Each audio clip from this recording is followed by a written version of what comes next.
Okay, let's unpack this. Welcome back to the deep dive, the shortcut to being truly well-informed. If you are with us today, it means you are definitely ready to take your communication skills and conversational effectiveness to the next level. We've spent time recently talking about the language of the internal world, feelings, emotions, that whole architecture inside us. Indeed. We focus on internal description, but the purpose of language, fundamentally, is connection. And, well, negotiation too. Today we are taking that crucial step outward. This deep dive is entirely focused on the linguistic structures, the phrasing, the tactical vocabulary required to successfully navigate the world around you. This means sharing your thoughts, articulating a strong viewpoint, and most critically, managing agreement and disagreement with clarity and, well, finesse. Yeah, I think that last part, managing disagreement, that's the true high-stakes moment in communication, isn't it? Because whether you are a student, a professional, or just, trying to decide on vacation plans with friends, expressing your viewpoint clearly, backing it up, and listening actively to the opposing view, that's the core of collaborative decision-making. It's the engine of all meaningful human interaction. It absolutely is. And for you, the dedicated learner listening in, our mission today is really to build a complete layered toolkit. We're moving through 4 distinct phases. First, establishing foundational clarity, the absolute non-negotiable basics. Then we move to the intermediate social skill of nuance and politeness. Next, we build the advanced structures for professional persuasion.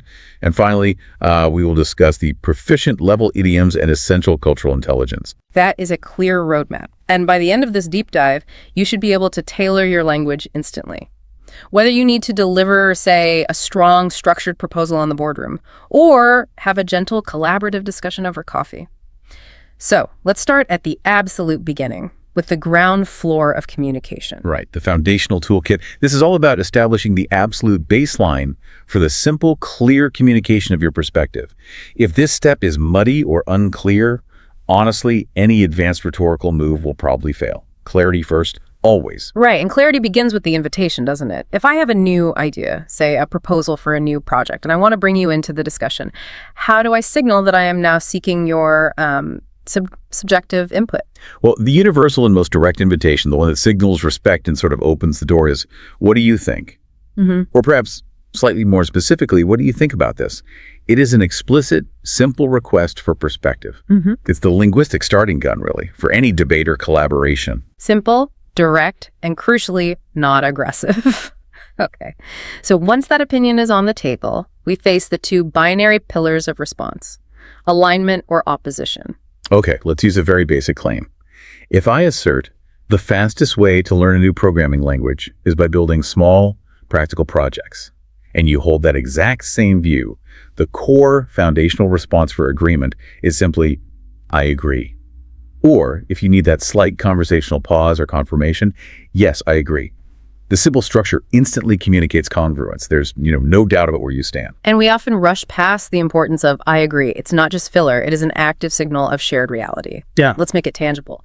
If the statement is Central Park is the most beautiful urban green space in the world, which is a hill I'm happy to defend, the foundational response, if you stand with me, is just I agree. It's concise. It's final. Exactly. Now, if that is the fundamental acceptance of a viewpoint, what happens when you hold a completely opposing position? Then we deploy the other pillar, disagreement. We simply state, I disagree. It's raw, it's direct, and it's sometimes necessary for efficiency. Now, if you want to soften that immediate, sharp impact, and we will talk a lot more about softening later, you can preface it with a mild apology. For the difference in perspective, mind you, not the opinion itself. I'm sorry, I disagree. Let's just contrast those 2 simple phrases one more time. I agree. I disagree. They are the essential foundation. They define the relationship between the 2 perspectives instantly, creating either unity or, well, necessary conflict. We need you, the learner, to be absolutely confident with these 2 verbs before we complicate matters with nuance. Right. Now let's reverse the position. You are not responding to an idea. You are initiating the discussion. How do you signal to your listener that the forthcoming statement is your perspective, your personal conclusion, and not, say, a verifiable known fact? This is where introductory phrasing becomes vital. The essential casual phrase suitable for nearly every informal setting, from a chat over lunch to a text message, is, I think. It's low stakes. It communicates personal belief without demanding validation. For example, I think the new marketing strategy will focus too heavily on digital channels. Okay. Then what if we need to elevate the language? Perhaps in a memo, a formal meeting, or during a pitch where establishing your expertise is critical. Then we use a phrase that adds a layer of formal delineation, in my opinion. This is a slightly weightier signal.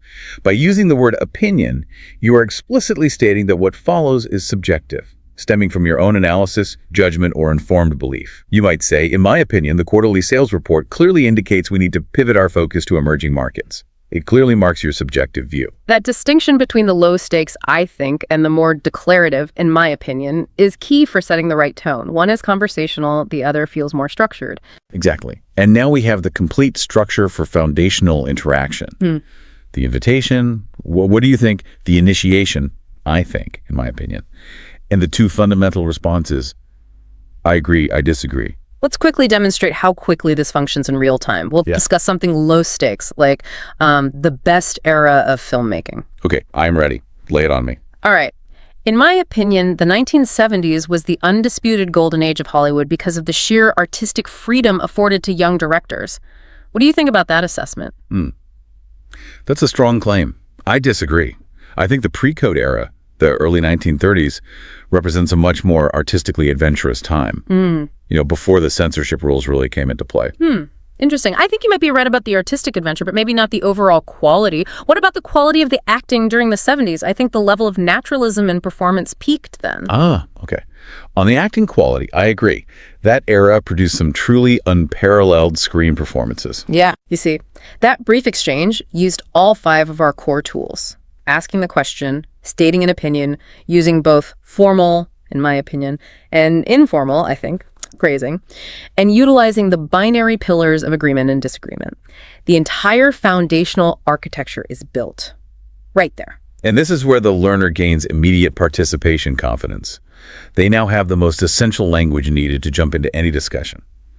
This first part, as we said, is about establishing clarity and directness, getting those fundamentals down. So if we step back from that conversation for a moment, the foundational level gave us 3 key things. The entryway, what do you think? The declaration, I think, in my opinion, and the 2 immediate reactions. I agree, I disagree. We have laid the concrete slab, so to speak. Correct. The learner should now feel confident using what do you think as the standard invitation, I think. In my opinion. To present their view, and the critical 2-part response system. I agree and I disagree. But the real world, thankfully, rarely stays on the concrete slab. The moment we start interacting with complex ideas and, well, human emotions, the binary response system of yes or no starts to feel a bit simplistic. It breaks down. We need nuance. Exactly. Welcome to the intermediate phase, where we move past simple black and white. True conversational skill requires the ability to express partial views, acknowledge the validity of opposing ideas, and, most importantly perhaps, soften the linguistic impact of confrontation. This makes you a thoughtful, diplomatic, and frankly, a much more effective communicator. Yeah, the moment you realize that most people are mostly right about something, you need the language to reflect that complexity. If I just say I disagree to a really nuanced argument, I'm basically dismissing weeks of someone else's thinking, which is, well, it's a surefire way to shut down collaboration and cause resentment. That's the social cost we are trying to mitigate here. When you signal that you have listened, actively listened, even if you ultimately hold a different view, you maintain the relationship dynamic. So let's focus first on phrases for partial agreement. How do we validate the other side before we introduce our inevitable counterpoint? The structure itself is a social strategy, isn't it? We need a phrase that contains both acknowledgement and reservation. The king of these, I think, is, I see your point, but. The phrase, I see your point, is not just polite filler, it is a profound social lubricant. Psychologically, yeah. That initial clause validates the speaker's effort. It confirms, I heard you, I understood your reasoning, and I acknowledge its merit. Only after that moment of validation do you introduce the conjunction but, which acts as the linguistic pivot back to your own reservation or different perspective. Okay, let's take a scenario. Say we are discussing the merits of opening a new office branch in a distant location. Someone argues that it will significantly cut operational costs due to lower rent prices. You could respond, okay, I see your point that the low rent prices offer an immediate cost saving, but I think we need to factor in the long-term cost of flying executives back and forth for meetings every week. Perfect. You successfully acknowledge the positive cost saving while redirecting the focus to a hidden negative travel expenses. A similar, equally valuable diplomatic tool is, that's a good point, however, it functions identically, maintaining politeness and acknowledging the quality of their observation, while using the however to signal an impending limitation or shift in focus. Right. For instance, arguing about a tight project deadline. Someone says, we absolutely have to hit this deadline. You could say, that's a good point. We definitely need to deliver this quickly to meet the client's expectations. However, if we rush the quality assurance phase, we risk embarrassing failures later on. You are collaborating on the timeline, not just arguing against the deadline itself. These phrases elevate the conversation from opposition to joint problem solving. You are no longer saying you are wrong. You are saying you were right about X, but we also need to consider Y. It's much more constructive. Okay, now let's return to disagreement. In the foundational phase, we established I disagree as clear and direct. But in a nuanced social or professional setting, as you said, we need alternatives that sound much softer. Absolutely. The goal here is to express reservation without delivering a hard, negative verdict. A fantastic, non-committal way to express soft disagreement is to say, I'm not so sure about that. It's powerful because it suggests doubt rather than outright rejection, doesn't it? It puts the onus back on the original speaker to convince you further, maybe, rather than forcing you to immediately defend your opposing position.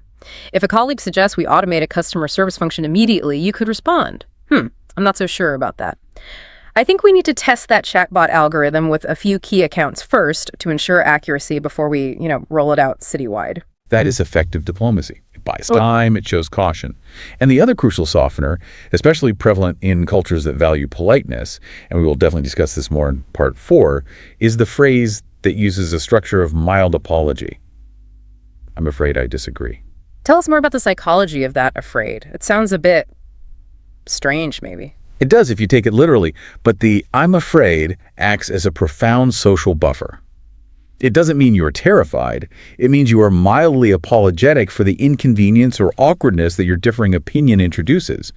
You are essentially softening the relational cost of holding a separate view. It's disagreement delivered with maximum respect, or at least the appearance of it. Okay, I see. This often arises in high-stakes environments, maybe like performance reviews or hiring decisions.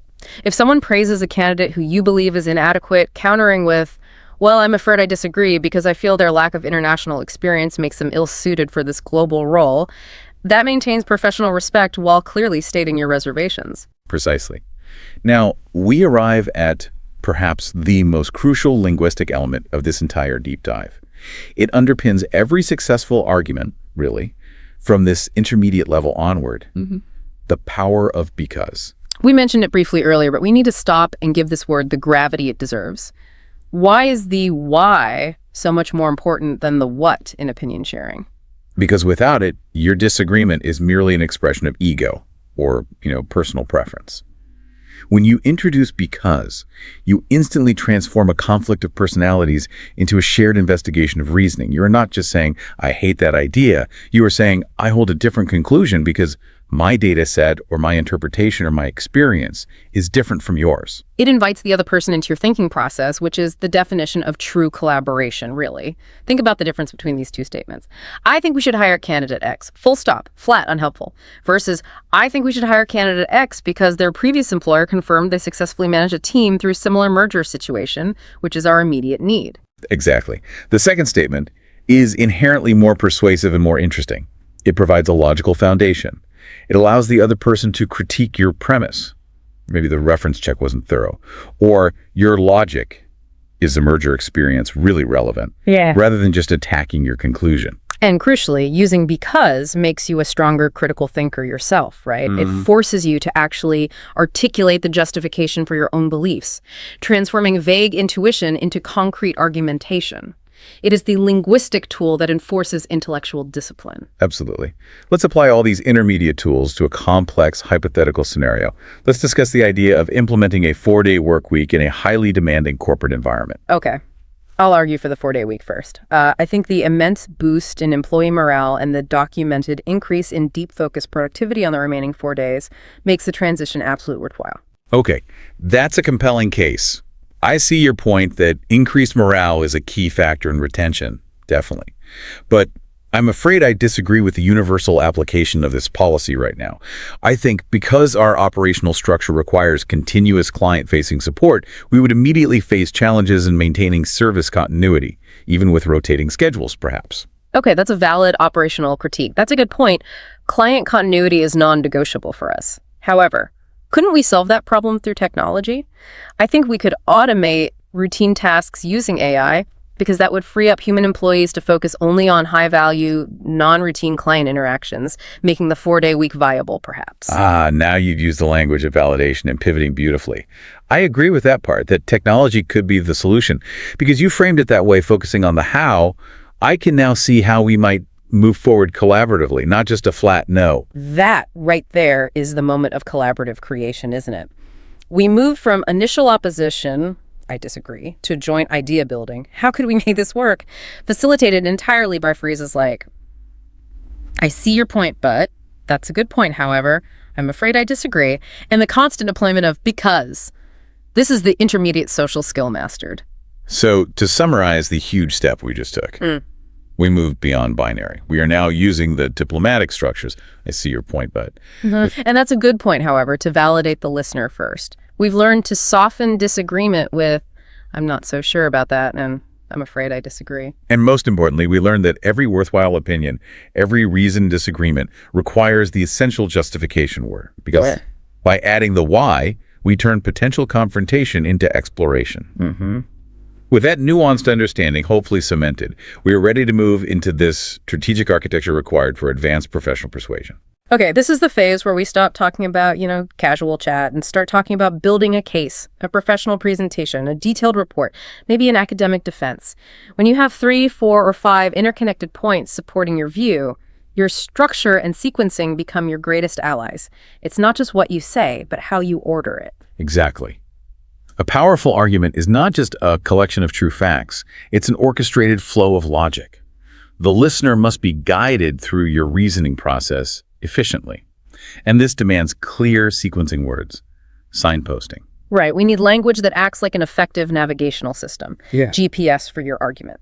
So to start your argument, you can't just dive in randomly. You need to clearly signal your first key area of focus. We use introductory signposts like first of all, or perhaps to begin with. Yeah, this is basically a promise to the listener. Okay, I am starting my core case now, and this is point 1. If you are addressing, say, a budget proposal, you might start. Right. To begin with, we must re-examine the allocation of funds for the third quarter, as that forms the foundational constraint for all subsequent planning. Sets the stage. Okay. Once that first pillar is established, you need smooth, authoritative transitions to introduce supporting evidence without sounding repetitive or just listing things. This is where advanced vocabulary demonstrates true professionalism. We are replacing basic conjunctions like and with words that mean and also here is more evidence. Pay attention. Exactly. We rely on 3 excellent alternatives here. Furthermore, moreover, or in addition, all 3 signal the addition of new, usually equally weighted evidence or maybe a second key supporting point. They lend a certain rhythmic gravity to your presentation, makes it sound more considered. Let's look at how this changes the tone. If you are advocating for increased employee benefits, instead of saying, we should add better insurance and we should also give more vacation time, which sounds a bit basic, you use the advanced sequencing. First of all, increasing our insurance coverage is necessary to retain high-performing staff. Furthermore, the implementation of unlimited paid time off, while costly, in addition to the new insurance plan, sends a signal to the market that we value employee well-being above all else. It just sounds more structured. Notice how the flow is elevated. The listener immediately perceives structure and organization, which unconsciously increases their trust in your overall credibility. The use of furthermore or moreover makes the connection between points seem more logical and premeditated, less like you're just thinking aloud. Okay, but a truly persuasive argument is also a balanced one, right? You are not trying to convince a listener that your view exists in a vacuum. You have to show you've considered the critiques. How do we linguistically signal that we're about to address a contracting or opposing idea? The essential phrase for introducing contrast is, on the other hand, it is the clearest way to tell the audience, okay, I recognize that there is an alternative perspective or a downside, and I'm about to address it. It shows intellectual fairness. This is vital for showing you're weighing options, not just cheerleading your own conclusion. We talked about hybrid work earlier, you could say. On the one hand, hybrid work greatly improves work-life balance and potentially cuts down on employee costs like office space. On the other hand, managing a unified team culture becomes significantly more challenging when physical interaction is limited. That demonstrates a thorough two-sided analysis, shows you're not naive. Precisely. Now let's talk about strategic language deployment, enhancing the persuasive weight of your most critical points. This is where adverbs of emphasis come into play. The power boosters. We use adverbs like clearly, obviously, unquestionably, or undoubtedly. They inject a layer of assertive confidence into the statement they modify. For instance, in a pitch, you don't just say, the market will grow. You say, undoubtedly, the growth potential in this market sector over the next 5 years is massive, surpassing all prior forecasts. Or, clearly, the data shows that this solution is superior to the legacy system. It adds conviction. But there is a careful balance here, isn't there? We must warn the learner about this. If you use these power words on every single point, they lose their impact. They sound aggressive, maybe. Worse, if you label something as obviously true, you might unintentionally insult the intelligence of a listener who doesn't see it as obvious at all. That can backfire. Exactly right. The art is in selectivity. You reserve them for the one or two core assumptions upon which your entire case rests. Think of it like building a house. You use the highest quality steel only on the main foundational beams, not on every single stud. Good analogy. Okay, now let's move to the structural pinnacle of advanced professional persuasion. This structure shows the highest level of intellectual rigor because it acknowledges the opposition before asserting your dominance. This is the structure that wins respect even from those who disagree with you, I think. The template is, well, it's true that I still believe that. Okay, this is a concession structure. You begin by conceding the strongest point the opposition holds, thus kind of disarming their critique up front, like, while it's true that the product launch was delayed by 3 weeks, you accept the negative reality, I still believe that the delay was necessary to ensure product integrity and will result in higher long-term customer satisfaction. Let's analyze the strategy there. Yeah. When you lead with the concession, while it's true that, you demonstrate to your listener that you are fair, you're honest, and you have weighed the alternatives thoroughly. This increases your credibility exponentially, making your final conclusion, I still believe that, much more robust and much harder to dismiss as just wishful thinking. A common challenge to this might be, but doesn't starting with the opposition make my argument sound weak? Doesn't it sound like I'm giving ground too early? That's a fantastic strategic question. And intuitively, it feels like it might, but actually, I'd argue it does the opposite. By admitting the truth of the opposition's best point, you control the narrative around it. If you didn't mention the delay, for example, your listener would likely spend the entire presentation thinking about it, waiting for you to address it. By mentioning it up front, you acknowledge it, you dispose of it immediately, and show why it is strategically outweighed by your deeper belief or goal. The structure demonstrates mastery over the facts, not submission to them. Okay, that makes sense. So if we apply this to a complex issue, like, say, climate change policy, you would never lead with only your facts, ignoring the costs. You would lead with the acknowledgement of the difficulty. Precisely. You might say something like, while it's true that transitioning our entire energy grid requires massive initial public investment and may cause short-term economic strain, acknowledging the pain, I still believe that the long-term cost savings from preventing environmental catastrophe and the competitive advantage of becoming a leader in green technology clearly outweigh the immediate financial hurdles. The combination is really effective. Let's use the full persuasive case study we mapped out, the argument for investing in public transport, to show how we layer all these advanced tools, from sequencing to concession, into one cohesive, powerful statement. Okay, guide us through the comprehensive argument. Imagine you're making this pitch. All right, here is the proposal for municipal budget reallocation. In my opinion, based on our city's exponential population growth, we must urgently invest a larger percentage of our capital in expanding and modernizing our public transport systems. First of all, this is a critical economic issue. A robust transit network ensures that our entire workforce, regardless of geography or financial status, can efficiently access job centers, unquestionably driving broad economic activity. Furthermore, this investment is an absolute environmental mandate. Better public transport will clearly lead to fewer single-occupancy vehicles on the road, which reduces our overall carbon footprint and dramatically improves air quality for everyone. Excellent sequencing and use of emphasis there. Oh, and glastrally. Clearly. Okay, now, introduce the challenge. Acknowledge the counter-argument. Right. We must be candid about the cost.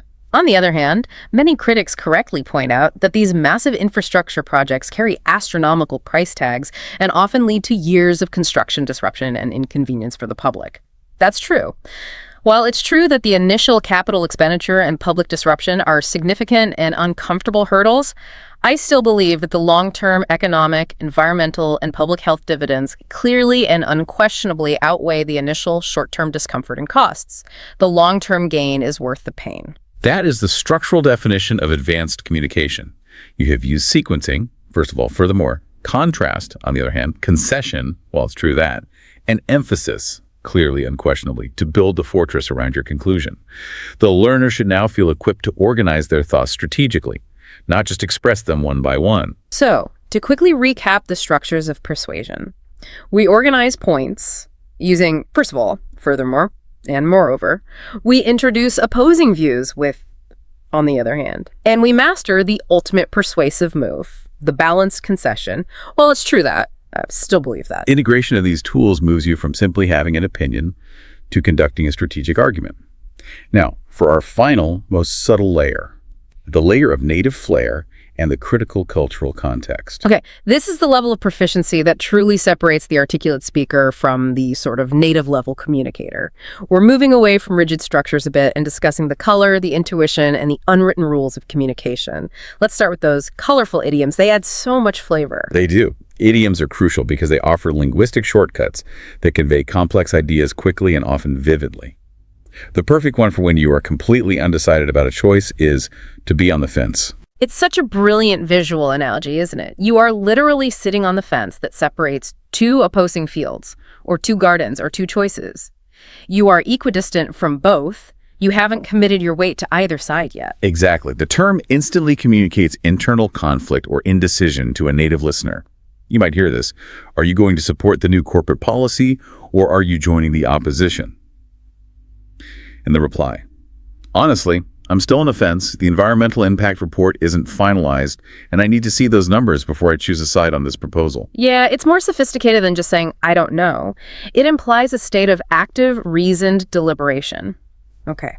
Now, let's talk about that fun idiom used when you argue a position you don't actually hold, just to test the strength of the main argument. Ah, yes, that is playing devil's advocate. And as you mentioned, the historical origin is fascinating. The Advocatus Diaboli in the Catholic Church. Their role was to rigorously challenge the worthiness of a candidate for sainthood. The role was not to destroy the candidate, but to ensure that the argument for them was strong enough to withstand any conceivable challenge. It was a quality control measure, essentially. That context is vital. So today, when you play devil's advocate, you are signaling to your team that you are performing a necessary function of critique, purely for the purpose of strengthening the final idea. It's actually a sign of psychological safety and a high-functioning team if people feel they can do this. Mm-hmm.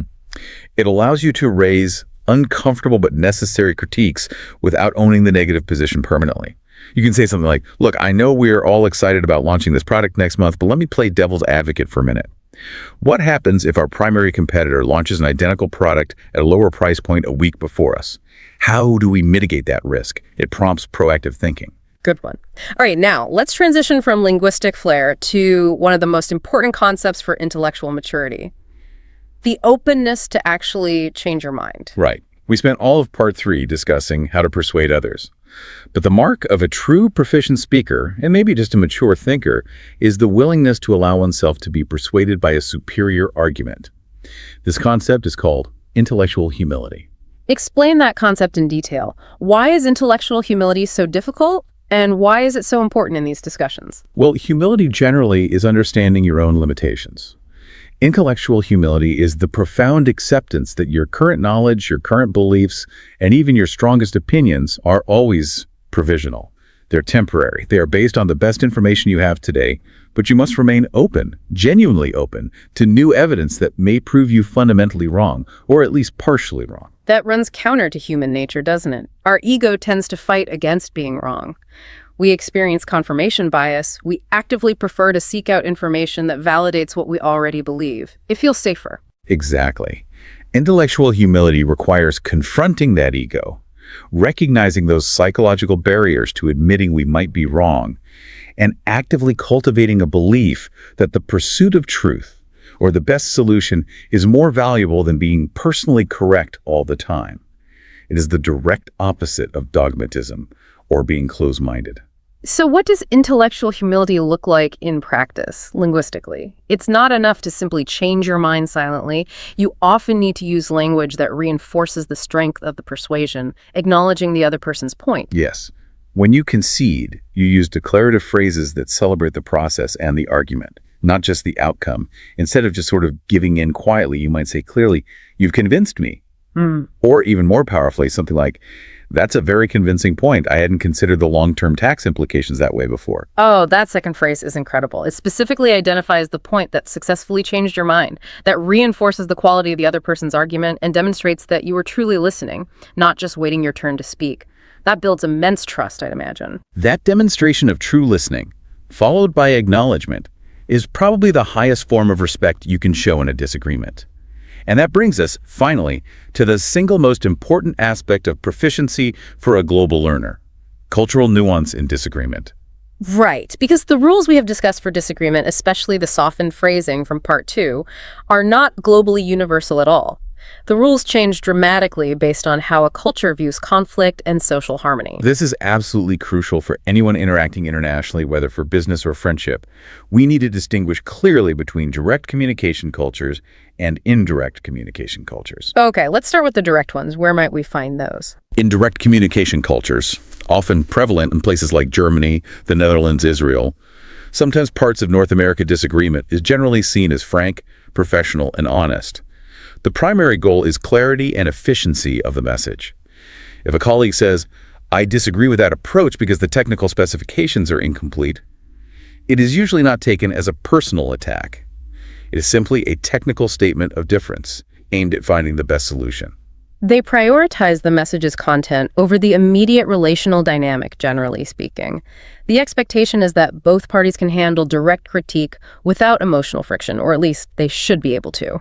Correct. Now, if a learner trained only on that direct approach uses phrases like, "I disagree," or "that is wrong," or "that won't work," in an indirect communication culture, the outcome can be, well, devastating to the relationship. Tell us about the indirect cultures. Where are they more common? In indirect communication cultures, and this includes many Asian cultures like Japan, China, Korea, large parts of South America, the Middle East, and in subtler ways, even the corporate culture of the UK. The primary goal is often maintaining social harmony, preserving reputation, or what's often called saving face. Disagreement must be expressed with extraordinary care and subtlety. Preserving the relationship is often paramount. So our diplomatic phrases from Part 2, "I'm not so sure, I see your point, but perhaps we could consider," they become the absolute baseline, not the exception. They might even need further softening. Absolutely. The foundational "I disagree" is often considered far too aggressive, too rude, or even an act of insult to the other person's intelligence or position. Instead, they might rely on high-level softeners like, "I'm not sure if that is the best way to move forward at this time," or they might phrase their objection as a self-deprecating question. I wonder if I'm misunderstanding the data point on page 3 because it seems to suggest the opposite, perhaps. Right. The British style is famous for this, isn't it? Using enormous levels of politeness to mask what is, in reality, quite sharp disagreement. A phrase like, "With the greatest respect, I think we may have overlooked one small point," can often mean, "I fundamentally believe your entire premise is flawed and this is a disaster." Exactly. The proficient learner must understand that if they hear that kind of heavily mitigated language, the disagreement is almost certainly real and significant. But the delivery is engineered to preserve the relationship above all else. The implication for the global learner is critical. You must constantly try to read the room and adapt your proficiency level, your directness, based on the cultural context, the hierarchy, and the personality of the person you are engaging with. So you are adapting your language not just for grammatical correctness, but for cultural intelligence.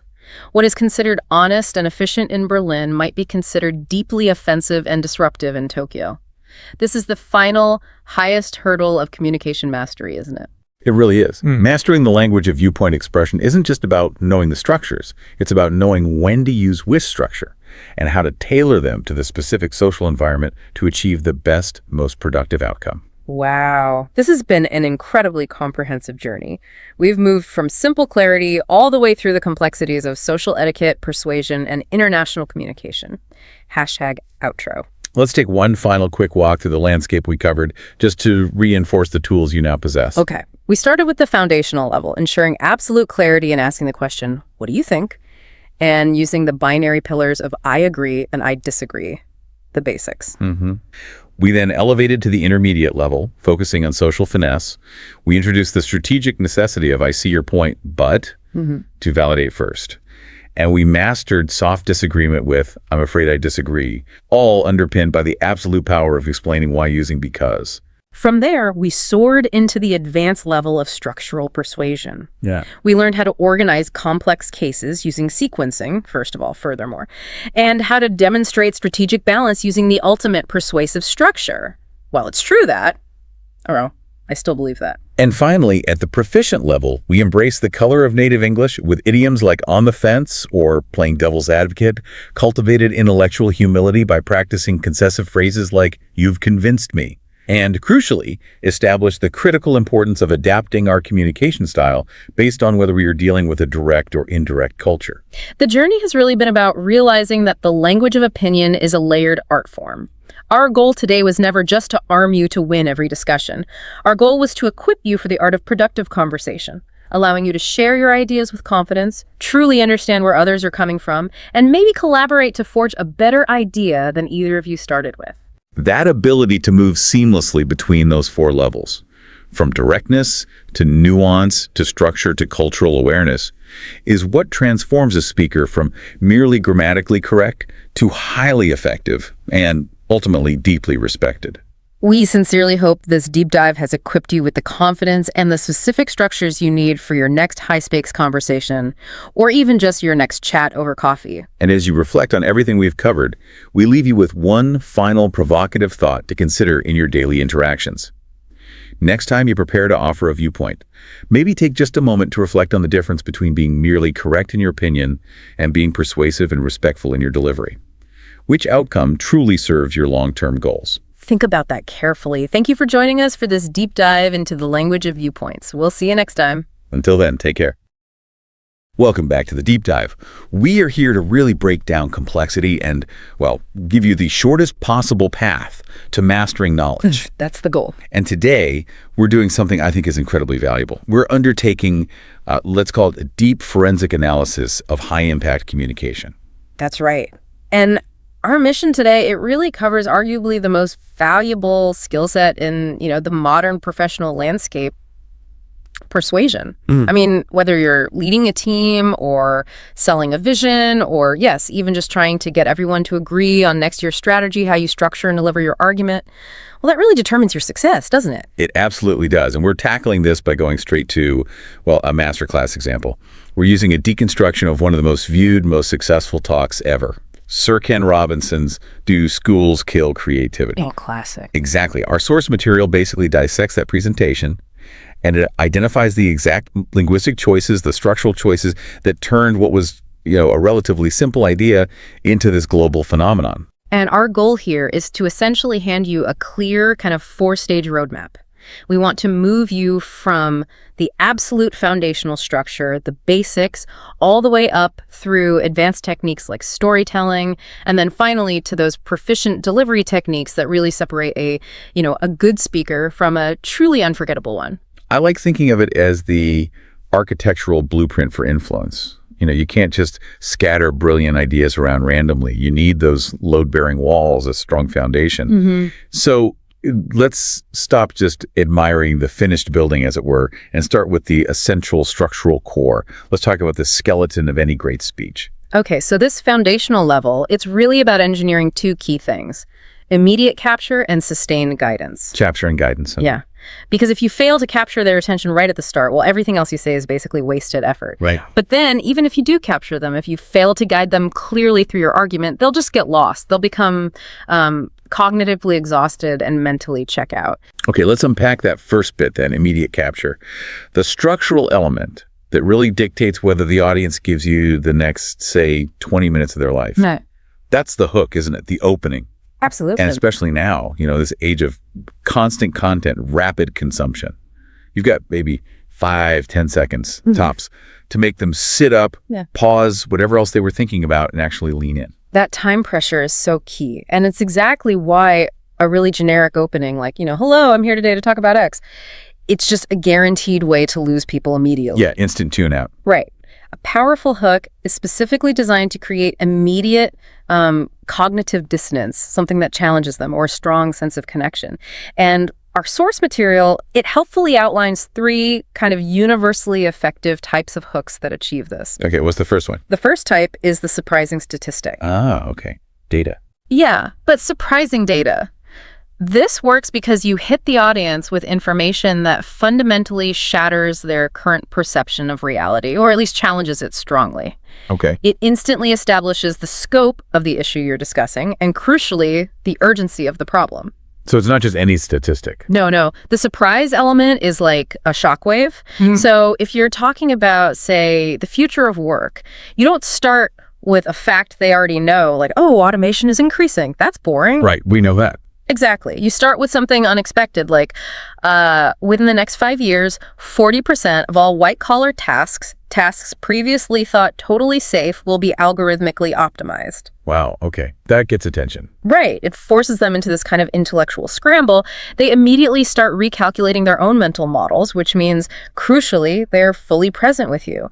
And it also establishes your credibility right away because you're providing specialized, high-value information from the get-go. Okay, surprising statistic. Got it. What's the second type of hook? The second type is the provocative question. So asking something challenging. Exactly. But it's a challenge to a deeply held assumption. It's generally not a question seeking a factual answer. It's more philosophical, maybe?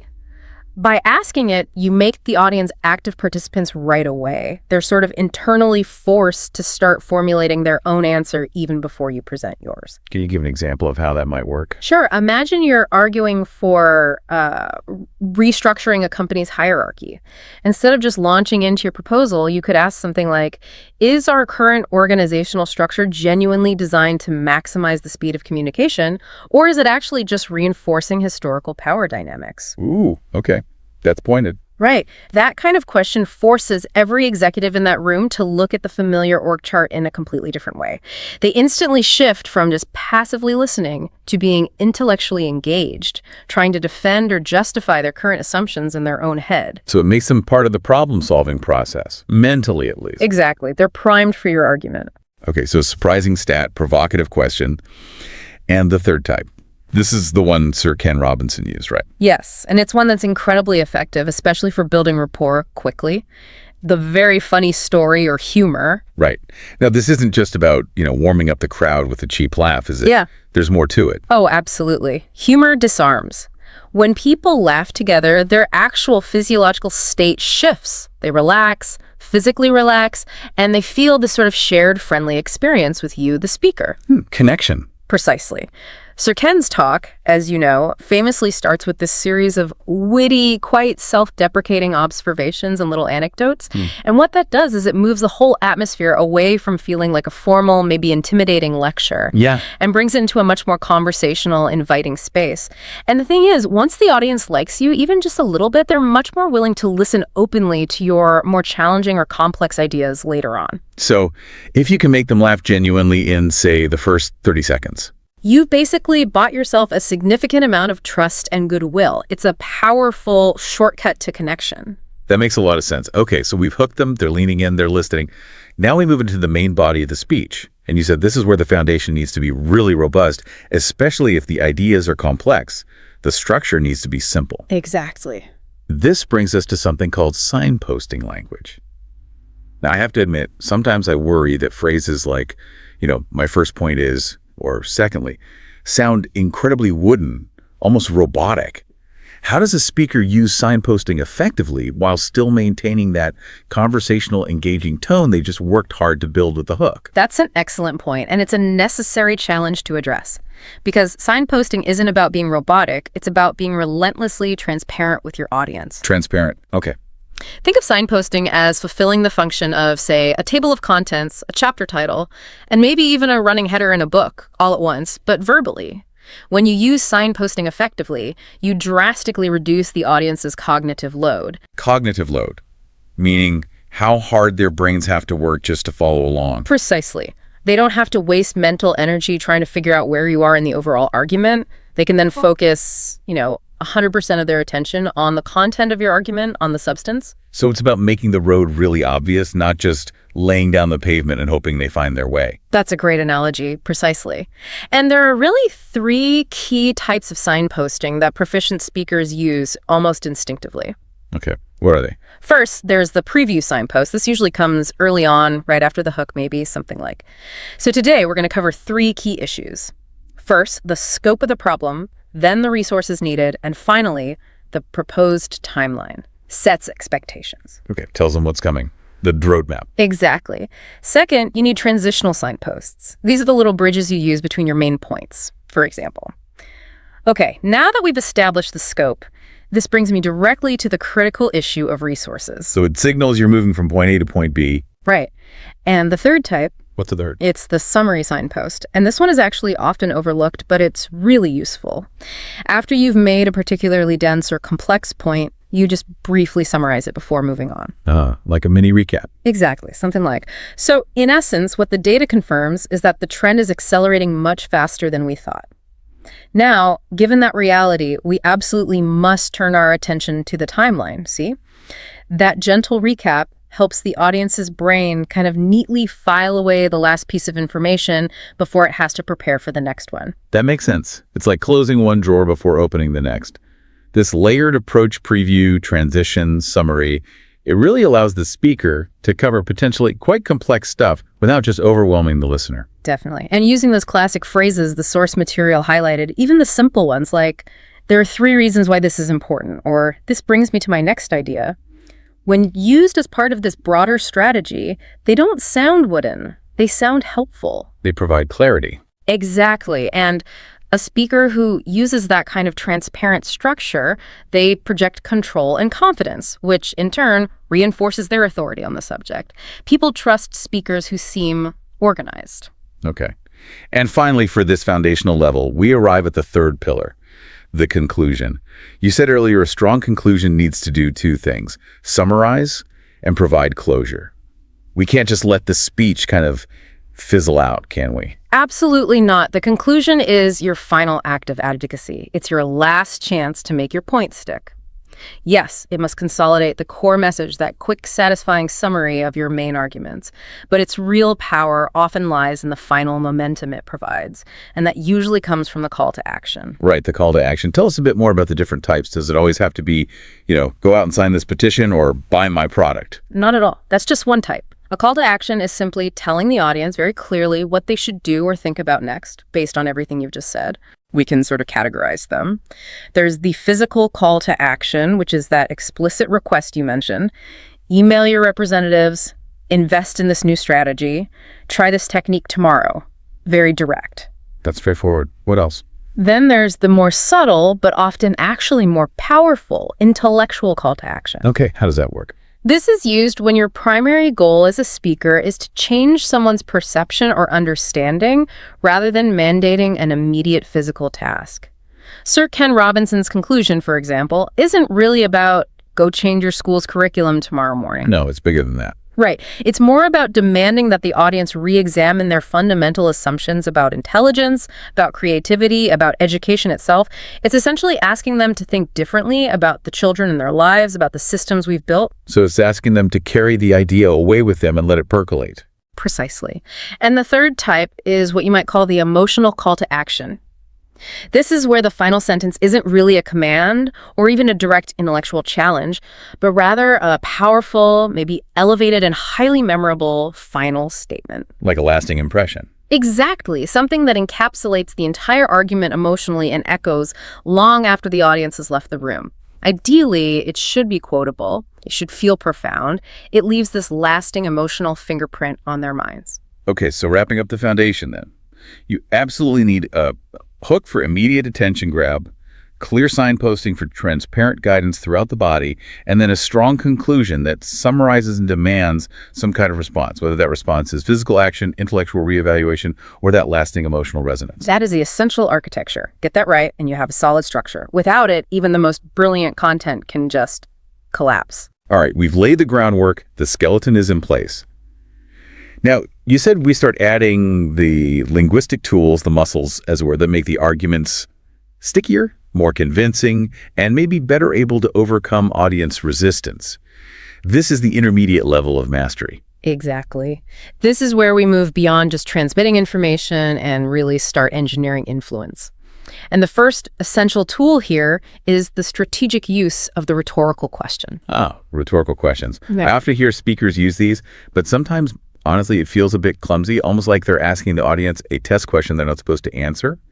How do we make sure the rhetorical question actually serves the argument effectively, rather than just feeling like an interruption? That's a fair criticism. The key is understanding its primary function, which is preemptive intellectual engagement. Preemptive intellectual engagement. Yeah. It's basically a signpost, but one that's specifically designed to force the audience to think along with you, often to anticipate your next point or accept the premise you're about to build on. And the most effective speakers use them at very specific strategic moments. Like when? Two key moments really stand out. One is immediately after presenting a complex set of data or a difficult problem. The other is right before you present your proposed solution. Okay, so give me an example. Let's say I've just, overwhelmed the board with some grim projections about declining market share. Right. Instead of just jumping straight into my expensive turnaround plan, I should pause. Yes, pause and then ask something like, so given these fundamental shifts in consumer behavior that we've just seen, how can we possibly hope to maintain profitability without making a radical change in our strategy? Okay. I see. You're framing the need. That's perfect timing. You're forcing the audience in that moment to acknowledge the gravity of the problem themselves and therefore the necessity of a solution. You're essentially framing your subsequent proposal not just as your idea, but as the only logical conclusion to the dilemma you've just collectively acknowledged. It kind of makes them feel like they arrived at the need for a solution alongside you, rather than you just telling them. Exactly. It fosters buy-in before you even present the solution itself. That feels like a very sophisticated way of dealing with potential skepticism, too. By asking the question that highlights the challenge first, I'm kind of validating their potential fear or doubt before I offer my answer. Absolutely. And this technique is also really adaptable. If you know you have a highly skeptical audience, you might use a slightly more aggressive or challenging rhetorical question to directly poke at their assumptions. Whereas if your audience is generally aligned with you, but maybe a bit passive or complacent, you might use a gentler one to just nudge them towards recognizing the need for action. But the underlying mechanism is the same. Force that internal dialogue. Get them thinking. Okay, powerful tool. Next up in the intermediate toolkit is a technique I think pretty much everyone recognizes, but maybe few execute with real precision. The rule of three. Yes, the classic. Why is this so ubiquitous? And why three? Why is 3 apparently the magic number? Why not 4 or just 2? Well, it seems to be deeply rooted in cognitive psychology and the way our brains process and remember information, particularly through mnemonic devices, memory aids. The human brain is inherently pattern-seeking. Okay. 2 items often feel incomplete, maybe a bit abrupt. It's just a binary contrast, not really a cohesive group. 4 or more items, that starts to feel like a formal list, and our short-term memory really struggles to hold on to all the items in a longer list easily. Right, you start forgetting the beginning by the time you get to the end. But 3 somehow provides this sense of satisfying completeness. Exactly. It creates a natural rhythm, a certain cadence, and that rhythm aids retention. Psychologically, it just offers a sense of closure. The pattern feels resolved. Think about famous slogans or historical phrases. Right, like liberté, égalité, fraternité, or even stop, look, and listen, or Caesar's Veni, Vidi, Vici, I came, I saw, I conquered. It's punchy, it's memorable, and it feels balanced. And the source material highlighted its use in policy, didn't it?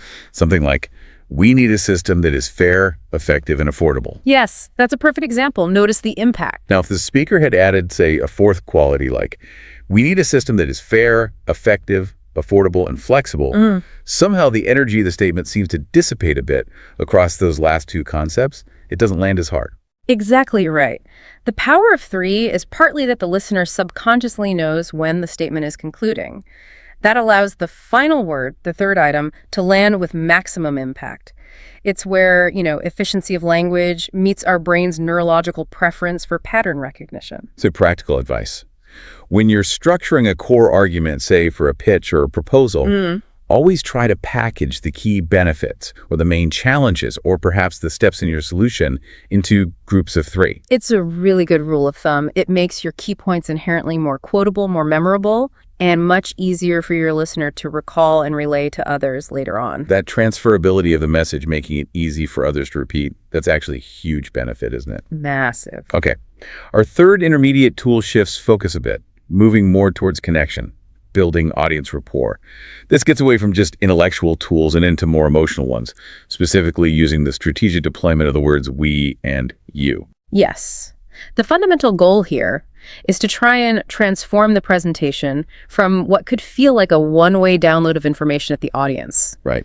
into something that feels more like a friendly, shared experience. You want to reduce the perceived distance between the speaker and the audience because that distance is really the enemy of persuasion. And the word we is incredibly powerful for immediately closing that gap. So using simple phrases like, we all know that, or maybe I think we share the frustration of, that immediately establishes common ground, a sense of shared experience. It signals that the speaker isn't some external critic looking down, but more like a co-participant in the struggle or the situation. And that shared ground builds instant empathy, or at least the potential for it. But let's turn to the word you. This is actually where speakers can often slip up, I think. What do you reckon is the biggest mistake people make when trying to use you to connect? Well, maybe using you in a way that sounds accusatory, like you need to change this or you're doing this wrong. That could definitely put the audience on the defensive. Precisely. That's the trap. A proficient speaker uses you not to accuse, but often to validate the audience's likely perspective, especially their potential skepticism or questions. How does that work? By saying things like, now you might be thinking this sounds too expensive, or perhaps, I imagine some of you feel this timeline is unrealistic. So you're anticipating their objections and voicing them yourself. Exactly. You are preemptively addressing their counter-arguments. That seems key. Preemptive resistance reduction. It really is. It shows respect for the audience, and it demonstrates that you've done your homework, that you've thought this through from their perspective. You're essentially saying, look, I understand you might have doubts, and I respect those doubts enough to address them head on. And by doing that, you kind of eliminate the need for them to sit there, formulating their objection, or maybe even interrupting you later with it. It keeps the flow clean, but also builds trust because you're showing empathy. Yes. When you acknowledge their potential skepticism before they even have a chance to voice it, you subtly transform them from a potential adversary into more of a collaboration partner in exploring the idea. Okay, so wrapping up the intermediate level. We're arming our speech with tools for more sophisticated engagement. We've got rhetorical questions to drive focused thought, the rule of 3 for guaranteed memorability and structure, and then using we and you strategically to forge that immediate connection and manage potential resistance. These are the linguistic muscles, if you like, that are required for your arguments not just to be heard, but to stand up to scrutiny and to truly stick with people. All right, we've got the basic architecture, we've added some persuasive muscle, now we reach what we're calling the advanced level of mastery.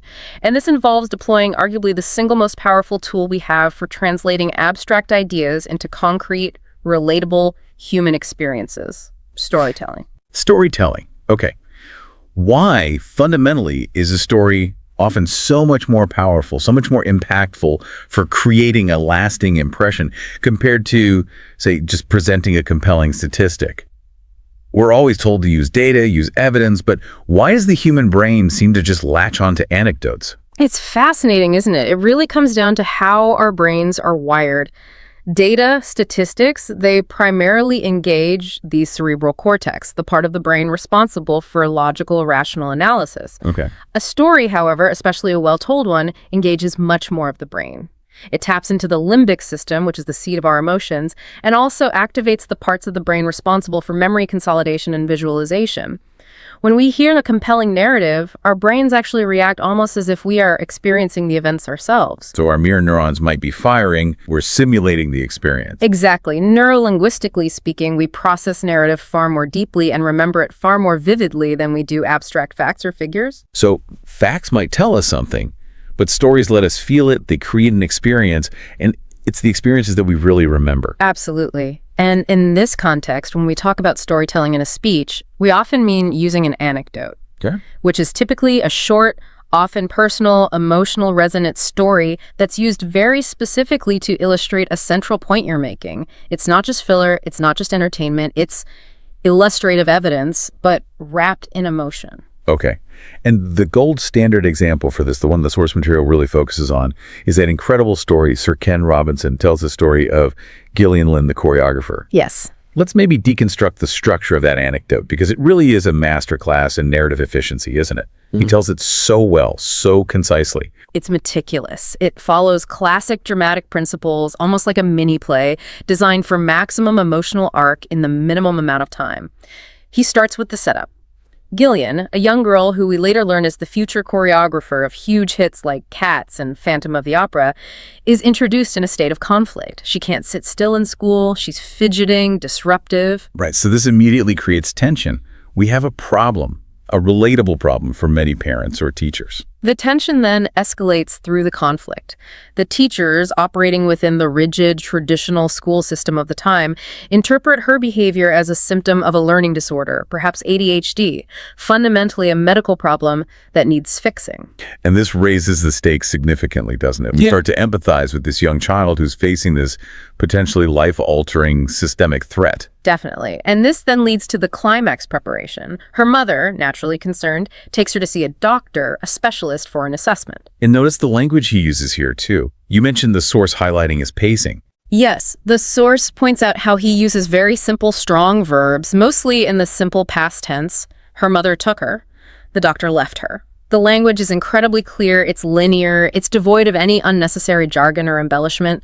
This ensures the listener's attention remains laser-focused on the narrative's action and, crucially, its emotional trajectory. Okay, so she's at the specialist's office. Then comes the pivotal moment, the turning point, the reversal. The doctor asks the mother to speak with him privately, leaves Gillian alone in the room, but crucially, only after turning on the radio, sitting on his desk. And what happens? Gillian immediately gets up and starts moving, starts dancing beautifully to the music. That moment is the absolute emotional and intellectual climax of the story. The problem, as defined by the school, just dissolves instantly. It wasn't a problem at all. The doctor returns, observes her through the window, sees this natural grace and expression, and delivers that profound, simple resolution to the mother. Gillian isn't sick, she's a dancer. It's such a great moment. It provides this massive release for the audience. The system was wrong, the child's nature was right. What was framed as a problem was actually reframed as a unique strength, a talent. Exactly. It's a powerful reframe. But as you pointed out earlier, the story itself, however brilliant, is really only maybe 50% of the advanced skill set here. The other absolutely critical 50% is the crucial bridge. Without that bridge, the story is just a nice, heartwarming historical fact. It must be explicitly linked back to the larger thesis of the speech. The bridge is arguably the most important part of using advanced storytelling in public speaking for persuasion. It's the mechanism that takes all that positive emotional energy the audience just generated, the relief, the empathy, the intellectual pleasure of the reframe, and redirects it with force towards your central argument. And Sir Ken's bridge is masterful because it's so concise and so devastating. Right. He immediately follows the doctor's wonderful conclusion, she's a dancer, with the stark statement, somebody else might have put her on medication and told her to calm down. That is the punch to the gut. That's the bridge. It connects that highly personal, specific anecdote directly and powerfully to the systemic failure, the potential killing of creativity that he is criticizing throughout the talk. The story suddenly wasn't just about Gillian Lynne's lucky escape. It instantly becomes symbolic of the countless other children who are medicated, who are told to calm down, whose unique talents and creativity were potentially suppressed or destroyed by a narrow, conformist educational model. So the bridge is the verbal mechanism that explicitly proves the point, using the story as evidence.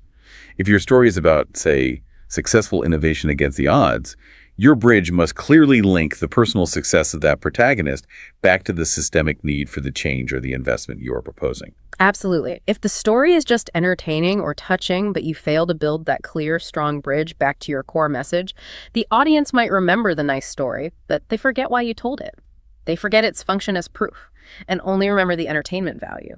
So to truly master storytelling at this advanced level, you have to rigorously select stories that perfectly, not just vaguely, illustrate your core message.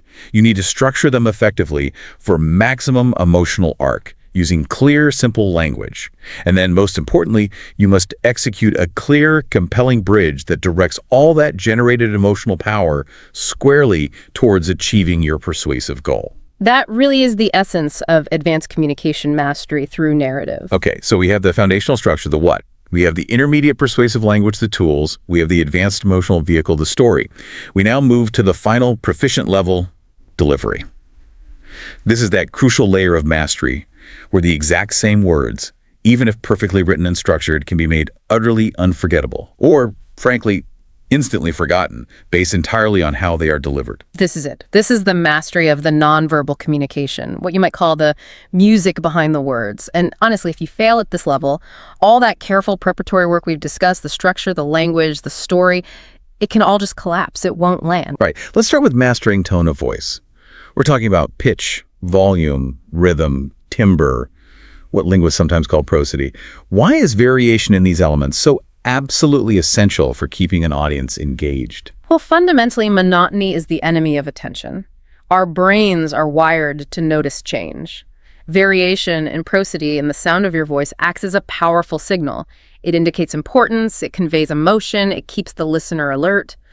A truly proficient speaker is constantly, subtly, or sometimes dramatically, shifting their tone to perfectly serve the content and the emotional intent of that specific moment. And Sir Ken Robinson is highlighted again here as a master of this kind of vocal shift, isn't he? Oh, absolutely. He moves almost effortlessly between, say, a light, often quite witty, maybe slightly higher pitched and faster paced tone when he's telling one of his humorous anecdotes or making a self-deprecating joke. Yeah, drawing you in with charm.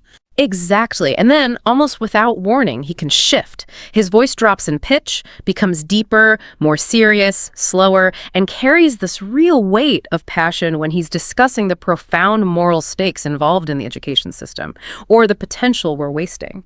And that shift itself acts as a powerful signal to the audience, doesn't it? It's a huge signal. When the tone is light and witty, the audience feels relaxed, they feel open, they're connecting with him personally.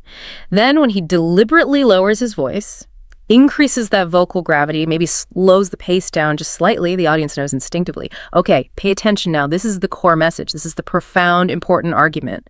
This dynamic range ensures their attention never just plateaus or drifts off. You need both the wit to build the initial rapport and the passion to actually drive home the need for change. So that distinction, that movement between the funny and the serious tone, it's absolutely a strategic choice. It's not just accidental or how he happens to feel. Every significant shift in delivery at that level is or should be strategic. Now, moving on, perhaps the scariest delivery tool for many speakers, yet potentially the most powerful when mastered, is pacing and the power of silence. Okay. Pacing seems straightforward enough. It's about the speed of your talk, right? Yeah. Speaking clearly, not rushing your words. Yes, clarity and avoiding the rush is the baseline of good pacing.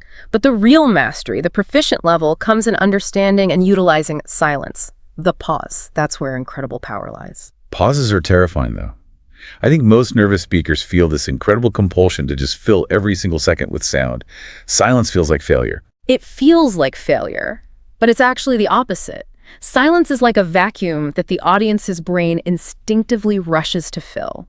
If you pause deliberately, strategically, you are building anticipation. You're creating suspense. A well-placed pause just before revealing a key statistic, or maybe right before delivering the punchline of a story, or the resolution like in the Gillian Lynn anecdote, that pause maximizes the impact of the words that immediately follow. They just land with so much more weight. We often see this deployed masterfully in, say, really significant political speeches, don't we? Where a moment of silence can serve as a kind of punctuation mark or even a moment for collective reflection.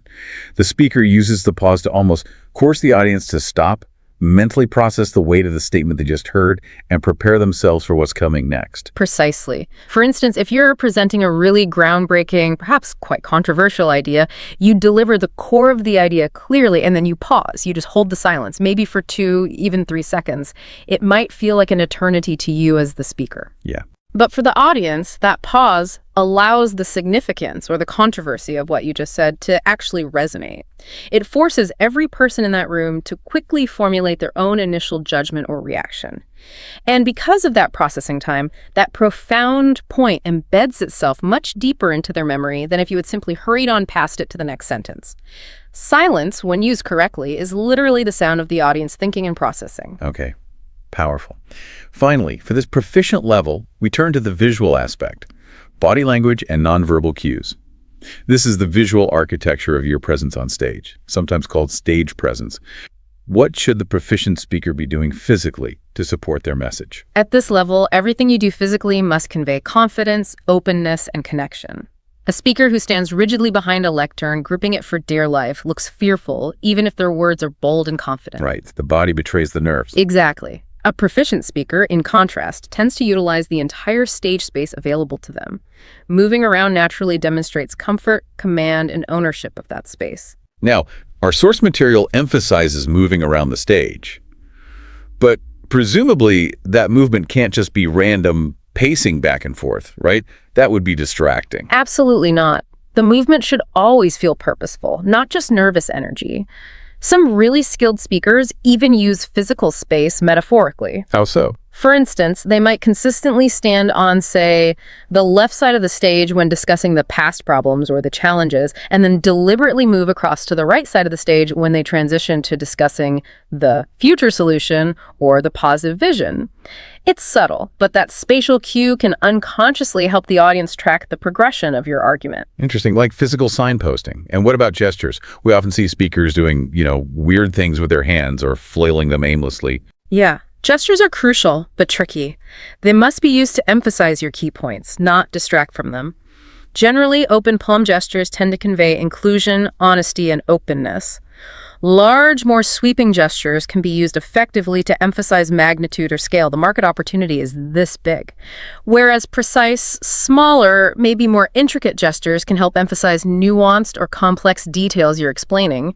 The key is that the physical movements must feel congruent with the magnitude and the meaning of the words being spoken. Okay. And probably the most important nonverbal connection tool of all is eye contact, I assume. Without a doubt, it is the ultimate trust builder in person-to-person communication. You have to find a way to turn the audience, which might be a large collection of hundreds or even thousands of people, into what feels like a series of brief one-on-one conversations. How do you do that with a big crowd? The proficient speaker makes a habit of sweeping their gaze across the entire room, making sustained, but obviously not creepy or unsettlingly long, eye contact with various individuals in different sections of the audience. This makes people throughout the space feel seen, feel recognized, feel individually valued. If you just talk to your notes or to the back wall or only to the people in the front row, you instantly break that crucial barrier of trust and connection with the majority of your audience. So really, reaching this proficient level is about the total synthesis, isn't it? Yeah. It's mastering the content, the structure, the persuasive language, the storytelling, and the nonverbal music that carries it all.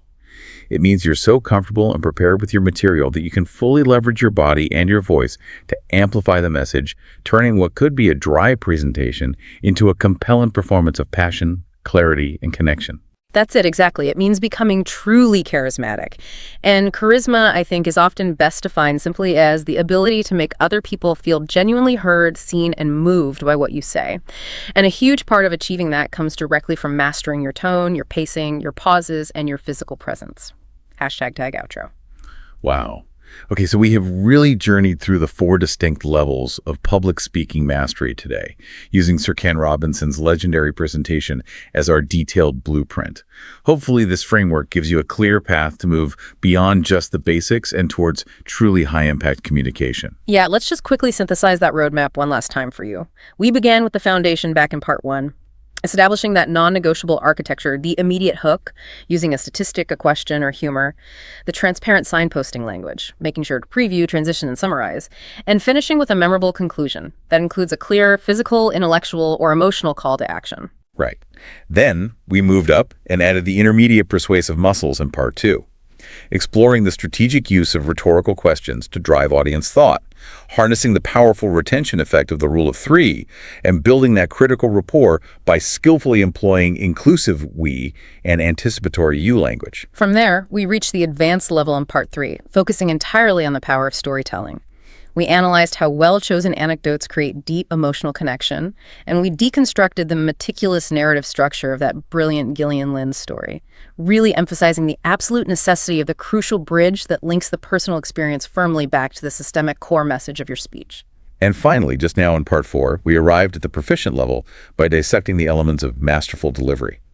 Learning to control the music of your speech through varied tone, shifting between witty and passionate, for example, utilizing deliberate pacing and understanding the immense power of silence, and projecting confidence and command through strategic body language, movement gestures, and essential eye contact, your overall stage presence. I think the central idea, the big takeaway here, is that a truly great speech is very rarely accidental. It's almost always a manufactured experience. It's meticulously designed, it's built with precision, like a fine piece of architecture that should leave the visitor or the listener feeling inspired, informed, and maybe even fundamentally changed in some way. So we really want to encourage you to put this analytical framework into immediate practice. Don't just passively listen to the message the next time you watch or hear a powerful speaker, whether it's online, at a conference, or even in a meeting. Put on your analytical hat. Actively listen for the signposting language. Watch the speaker's body language and how they use the space. Note every strategic pause they take and try to figure out why they took it there. When you start seeing these techniques in action in real time, you'll begin to internalize them much more effectively. And perhaps as our final thought for you to consider today, really reflect on that power of silence we discussed. If silence can truly be as powerful, sometimes even more powerful than words, what is the single most important, maybe the most controversial or the most profound idea in your professional or personal life right now that you need to deliver? And how could you use a deliberate, dramatic pause right after stating it, just allowing the full weight of that statement to land and resonate before you move on? Think about that moment. Think about how you could use that silence not just to fill space, but to command the room, to emphasize your point, to make it unforgettable. Thank you so much for joining us on this deep dive into persuasive speaking mastery. Until next time, focus on structuring your arguments clearly, commanding your presence confidently, and always aiming to speak with immense clarity and impact. Goodbye for now.